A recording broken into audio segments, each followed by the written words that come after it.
Olá, eu sou a professora Ana Paula e você está no canal Desvendando Ideias, um canal voltado completamente para o ensino de geografia. E nesse mês de setembro, o nosso projeto Temas da Geografia está com um tema imperdível e também, como eu sempre digo, muito cobrado nas provas dos vestibulares e também você, que é professor e que está tentando algum concurso público, também esse tema cai muito, tá? Nas provas do magistério, que é o tema de bacias hidrográficas brasileiras. Se você não sabe o que são bacias hidrográficas, não sabe nem o que é um rio, nem definiu o que é um rio, as principais partes de um rio, você está no lugar certo. Então, fica comigo até o final que todas as suas dúvidas serão sanadas. Não precisa esquentar muito a cabeça para tentar decifrar o que é um rio. Se você jogar no Google, você vai encontrar exatamente a definição que eu vou passar para você. Quando a gente fala de rio, a gente está falando de água, é óbvio, é claro. Mas se a gente for definir rio, a gente está falando de um curso d'água que ele vai começar de uma parte mais elevada até uma parte mais baixa e vai desaguar no mar, no lago ou em outro rio. E tem os seus braços, né? Tem os seus afluentes, os seus subafluentes, mas isso a gente vai ver mais para frente. Então, essa é a definição, tranquilo, sem estresse e vamos seguindo. Se o rio é um curso d'água que parte de uma parte mais elevada e vai até uma parte mais baixa, essa parte mais elevada é a nascente. E aí nós vamos ter os braços do rio, né? O afluente, os subafluentes, o rio principal e a foz ou embocadura, que é exatamente essa parte mais baixa, onde ele vai desaguar, ou num rio, num outro rio, num lago ou no mar. Então, super explicativa, super fácil essa figura. Essas são as principais partes. Agora a gente vai ver partes um pouquinho mais detalhadas. Então me acompanha. Como eu prometi a vocês, essa parte aqui está mais detalhada. Se a gente for definir nascentes, a gente pode dizer também que é um conjunto de córregos que formam o início do rio. O curso é o caminho do rio. Agora, se a gente fala de montante, a gente está falando do sentido oposto ao curso de rio. Ou seja, se a gente fala de montante, eu estou a montante do rio, é porque eu estou em direção à nascente. A jusante é o sentido do curso do rio. Aí eu estou em direção à foz, aonde ele vai desaguar. A confluência, quando nós temos dois rios que se juntam. Talveg é a parte mais funda do leito de um rio. E a foz, que é exatamente essa parte onde ele vai desaguar, pode ser de três tipos que nós vamos explicar para vocês. Pode ser em estuário, delta ou misto, tá? Ou as duas coisas. Então, super simples, esse esquema está em espanhol, mas dá para a gente ver também que esse curso do rio, ele também é dividido em curso alto, que é mais próximo à nascente, o curso médio e o curso baixo, tá bom? E com certeza esse curso alto vai pegar também a parte do Talveg, a parte mais funda do leito. Então, vamos seguindo. Eu vou apresentar para vocês três tipos de rios, os perenes, intermitentes e os efêmeros, tá? E como é que essa água, digamos assim, é sustentada? Ela vem das nascentes, mas o que mantém, né? Qual o regime, qual o tipo de regime desses rios? Bom, em primeiro lugar, o rio perene é o rio que nunca seca, tá? É aquele rio caudaloso. E o rio intermitente é aquele rio que só possui água durante uma estação do ano, ou sazonal, tá? E o rio efêmero é aquele rio que só existe quando está chovendo, no período de chuva. Então, se a gente estiver no domínio morfoclimático da Caatinga, se a gente estiver na Caatinga, não é porque o clima é semiárido que a gente não vai ter rio, a gente vai ter sim o rio intermitente, tá? Aquele rio sazonal.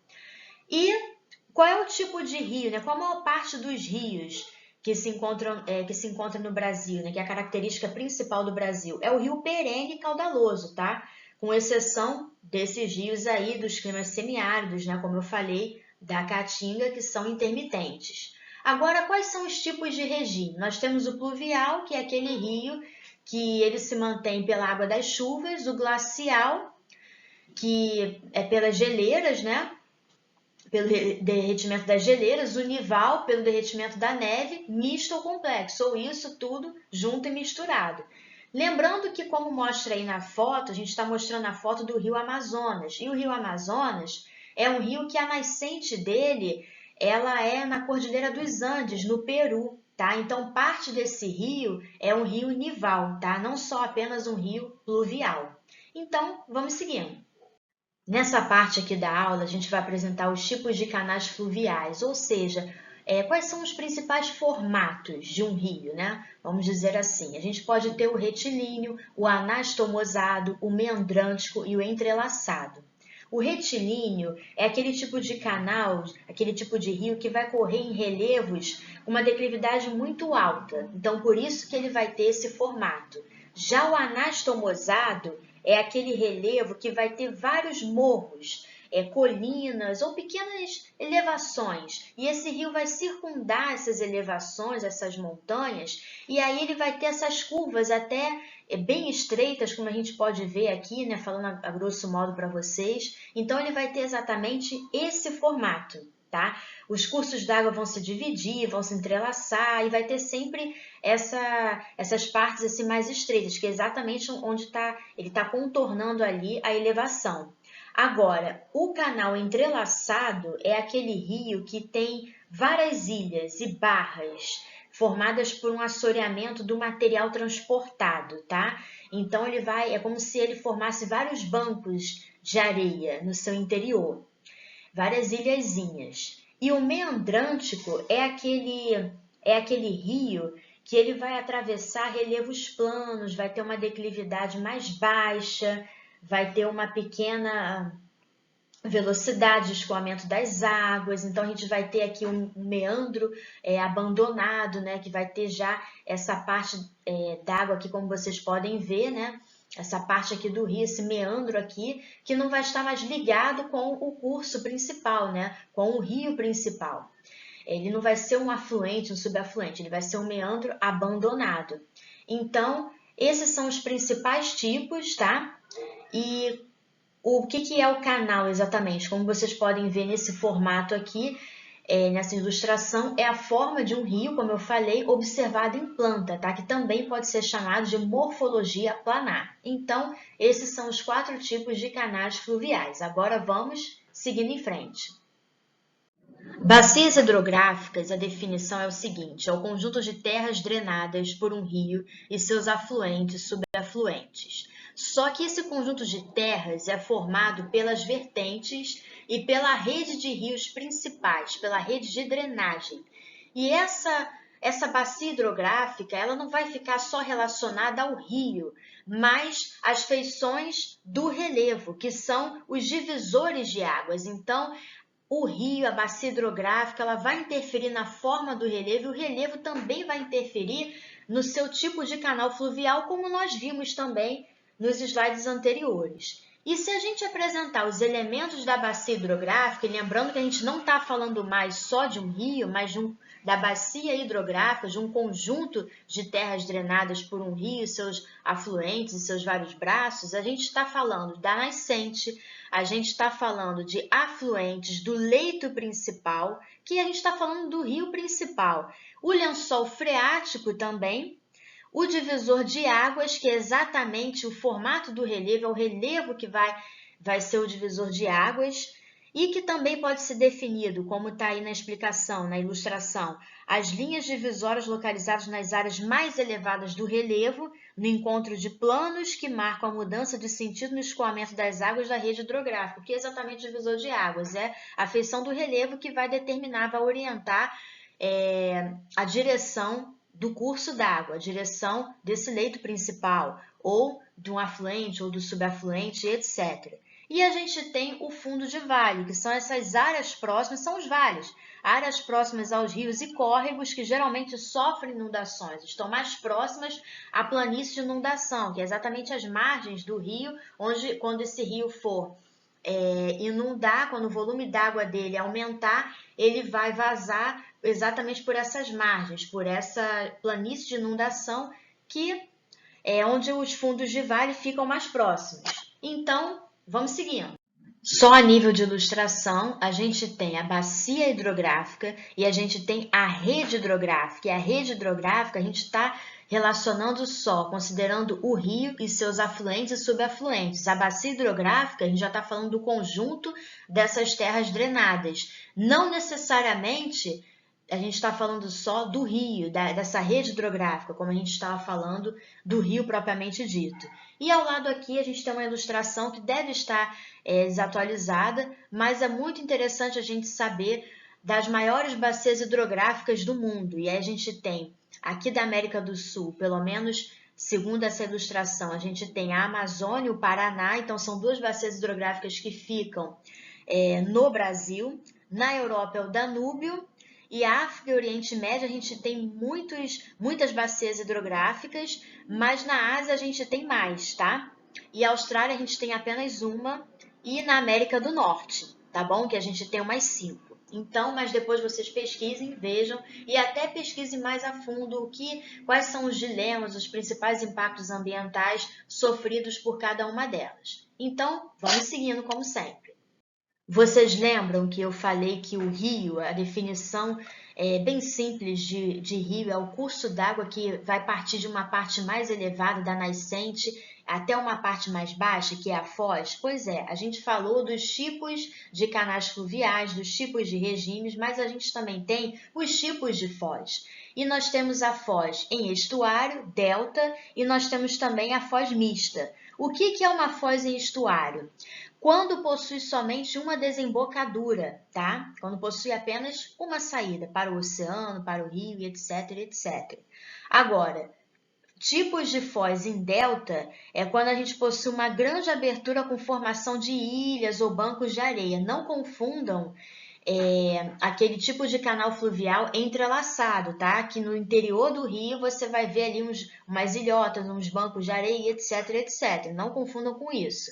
A gente está falando aqui de foz, é onde essa água vai desaguar. Então, é uma foz, segundo a ilustração, estreita, mas você também pode ter uma grande abertura com a presença de ilhas, exatamente onde a água vai desaguar. Qual é o exemplo que a gente pode dar para vocês de um tipo de foz em delta? A gente pode, na imagem como vocês podem ver, a gente pode exemplificar com o Rio Nilo, tá? O Rio Nilo é um tipo de rio que o tipo de foz dele é em delta. E nós também podemos encontrar o tipo de foz mista, tá? Nem um delta, nem em delta e nem em estuário, tá bom? Nem uma coisa e nem outra. Que aí é o caso do Rio Amazonas e a ilha de Marajó, tá bom? Então, vamos seguindo. Esse é um mapa das bacias hidrográficas do Brasil, elaborado por Murilo Rafael Dias Cardoso. Eu costumo utilizar esses mapas nas minhas aulas e também já vi muitos professores utilizando. É um mapa muito interessante porque localiza as nossas bacias hidrográficas. Só que nós vamos falar detalhadamente apenas das 4 principais. Mas é muito interessante a gente ver que a bacia do Rio Amazonas é realmente a maior. A bacia do Rio Tocantins, né, identificada pelo número 2. O número 3, a bacia do Atlântico Norte e Nordeste, pegando exatamente o Nordeste, né, parte do Nordeste. E a bacia do Rio São Francisco, número 4. A bacia do Atlântico Leste, pegando bem ali próximo, né, ao litoral. E a bacia do Rio Paraná, que é o número 6, a bacia do Rio Uruguai e a bacia do Atlântico Sudeste, tá? Nós vamos falar de 4 principais, não vamos falar de todas. E já vi também esse mapa caindo em prova, então pesquisem mais sobre as outras bacias hidrográficas. Já destaquei para vocês as 2 principais bacias hidrográficas que a gente vai já começar a falar aqui do nosso país. E a primeira é a bacia do Rio Amazonas. A gente tem que entender uma coisa, que a bacia do Rio Amazonas ela não é só uma bacia do Brasil. Quando a gente está falando de rio, de bacia hidrográfica, de relevo, quando a gente fala até de um impacto ambiental como a chuva ácida, a gente não está falando só de algo que só pertence a um determinado país, de que está dentro dos limites político-administrativos que nós, homens, nós implementamos para separar, para dividir o nosso país, o nosso território, estabelecer o nosso território. Não, a gente está falando de natureza, a gente está falando de outra dinâmica. Então, não é só uma bacia do Brasil. Nessa bacia a gente tem o maior potencial de produção de energia elétrica. A gente poderia ter esse potencial muito bem aproveitado, mas infelizmente nós não temos, tá? A gente tem o maior potencial, que a gente está falando da maior bacia, né, que é a bacia do Rio Amazonas, mas infelizmente esse potencial não é totalmente instalado. Os impactos ambientais negativos é exatamente a perda de biodiversidade, a perda de solo, a desestruturação da vida das comunidades ribeirinhas. A gente está falando de uma parte do nosso país que sofre muito com desmatamento, com queimadas, com produção de carvão mineral e que está assim, que é o pulmão do mundo, né? Que as pessoas, que o mundo, os países desenvolvidos consideram há muitos e muitos anos e que é de uma riqueza, sim, inimaginável, mas infelizmente a agropecuária, o agronegócio, a plantação de soja e etc., as madeireiras, infelizmente, vem devastando esse domínio morfoclimático, essa bacia do Rio Amazonas, e a gente está perdendo, né, muito com isso. Então, esses são um dos grandes problemas dessa bacia do Rio Amazonas, né? E os afluentes do Amazonas são rios de planalto, então a gente vai ter muito desníveis, tá? Acaba sendo um obstáculo. São rios, como a gente viu, perenes, rios caudalosos, e é importante para a integração das regiões. Considere uma coisa, a gente está falando de transporte de pessoas e de mercadorias pelo Rio Amazonas e pelos seus afluentes e subafluentes. Então, os rios eles vão ser os principais meios de transporte, né? de integração dessa região. E o Rio Amazonas, falando bem assim, especialmente do Rio Amazonas, ele é um rio de planície, tá? E o que é ser perene e caudaloso? É ter esse grande volume de água, né? E como a gente falou, né, os impactos ambientais, a expansão das fronteiras agrícolas, desmatamentos, o assoreamento do leito desses rios, né? Porque se a gente tem a erosão, né, a partir do desmatamento, então você vai ter o acúmulo de sedimentos nesses rios, né? Então, esses rios eles vão se tornar rasos, eles vão ficar assoreados. E a contaminação com agrotóxicos, nunca se esqueçam disso, tá bom? Bom, a bacia do Tocantins, Araguaia, é onde está localizada a usina de Tucuruí. Depois pesquisem, tá?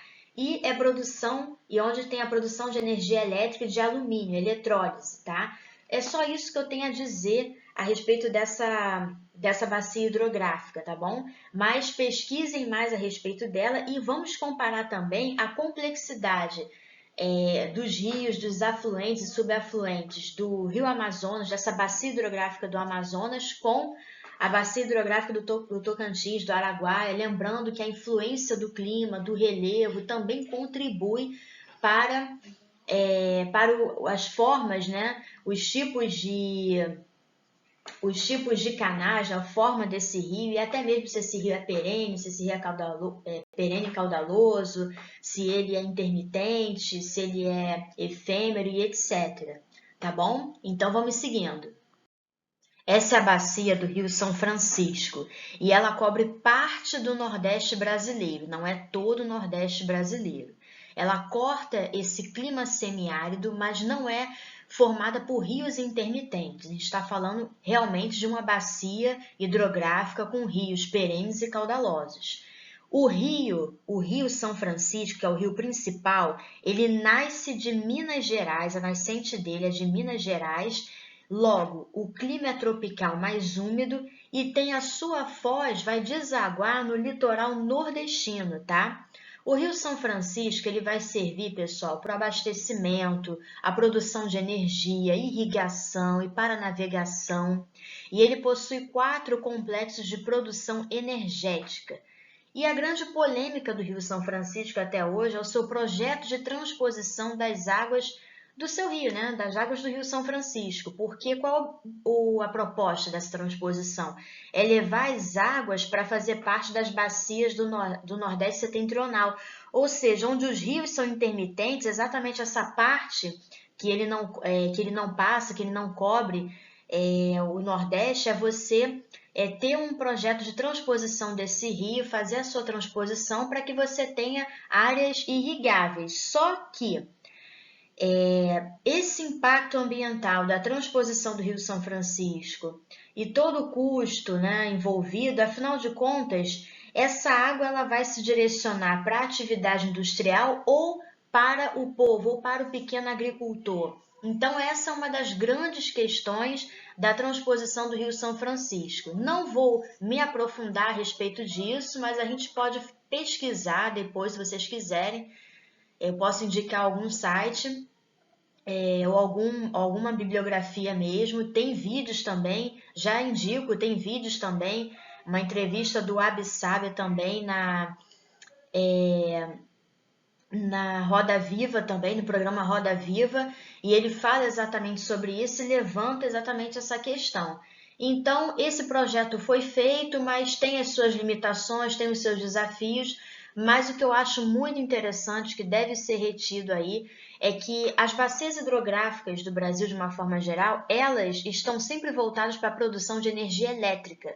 Afinal de contas, a gente tem usinas hidrelétricas, né?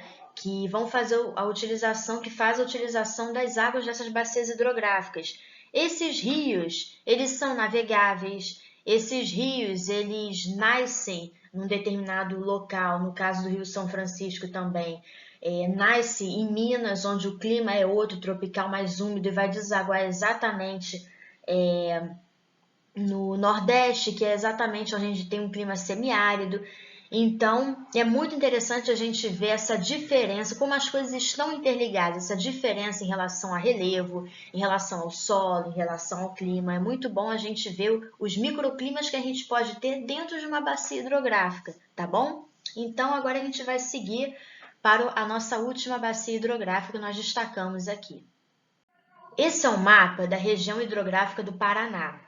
E essa é a bacia mais importante do Brasil porque ela produz energia elétrica suficiente para abastecer as regiões sul e sudeste e parte ainda do centro-oeste. Nós temos a hidrelétrica de Itaipu e temos também junto a bacia do Paraguai, que é o que é a bacia do Paraguai? O rio, né? É um rio de planície que corta o nosso Pantanal. Então, olha como é que as coisas são integradas, como a gente não pode definir fronteiras, né, tão delimitadas quando a gente está falando de uma bacia hidrográfica, quando a gente está falando de montanhas, de formações geológicas, né, e etc.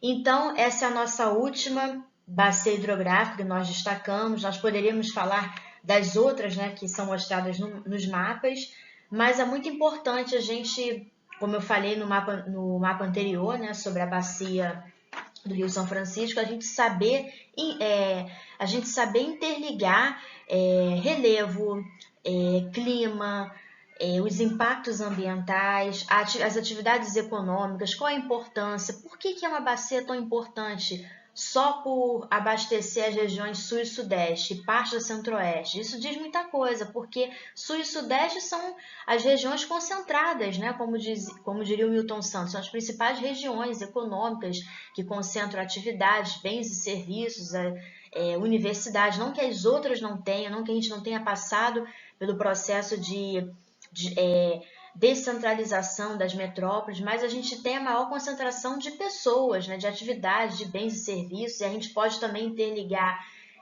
com a nossa dinâmica do movimento das migrações internas também no Brasil, que já foi uma aula que nós já demos aqui no canal, e também em relação aos impactos ambientais também. Por que parte do centro-oeste? Será que isso tem a ver no uso da pecuária, da expansão da fronteira agrícola, já que a pecuária utiliza muito a água, já que os rios também, alguns rios, principalmente Mato Grosso do Sul, tem rios que estão secando pela ação antrópica, pela erosão, pela pecuária, pelo mau uso do solo, assoreamento dos rios, e aí você pode até usar energia solar para você construir açudes, mas aí você também pode utilizar energia elétrica. Será que tudo isso não estaria interligado? Com certeza.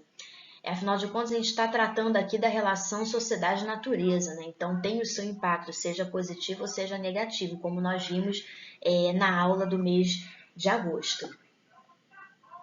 E é isso, pessoal. Essa foi a nossa aula de bacias hidrográficas brasileiras. Espero que vocês tenham gostado, que foi preparada com muito carinho. Nós separamos as partes principais que são cobradas nas provas. Qualquer dúvida, me mande um e-mail. Aproveitem, estudem e tchau, tchau!